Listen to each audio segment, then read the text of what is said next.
சரி, அதிராத்திர யஜ்ஞம் பத்தி ஒரு சின்ன பார்வை பாப்போமா? அதாவது, இது ரொம்ப பழமையான, பெரிய வேதகாலத்து யாகங்க.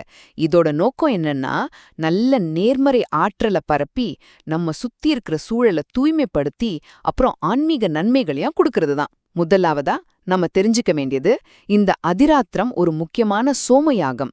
இதுல சோமச்செடிக்கு முக்கிய பங்குண்டு.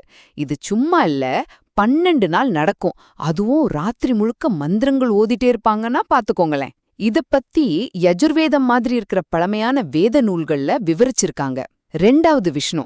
இதுல ரொம்ப சுவாரஸ்யமானது என்னன்னா, அந்த யாகம் பண்ற குண்டம் இருக்கே, அத வெறும் செங்கற்களை வச்சு ரொம்ப கவனமா ஒரு கழுகு சுப்பர்ணா மாதிரி வடிவத்துல கட்டுவாங்க. மூணாவதா, நீங்க நம்புவீங்களோ இல்லையோ, இந்த யாகத்தை நம்ம தமிழ் மன்னர்களும் செஞ்சிருக்காங்க.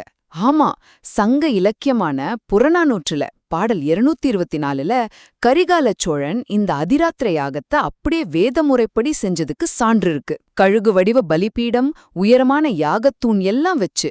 அப்ப பாருங்க, இது கிட்டத்தட்ட 2000 வருஷத்துக்கும் முன்னாடியே தமிழ்நாட்டுல இந்த வழக்கம் எவ்வளவு ஆழமா இருந்திருக்குன்னு காட்டுது. ஆக, அதிராத்திரம்ங்கிறது ரொம்ப பழமையான, நுட்பமான ஒரு வேத சடங்கு.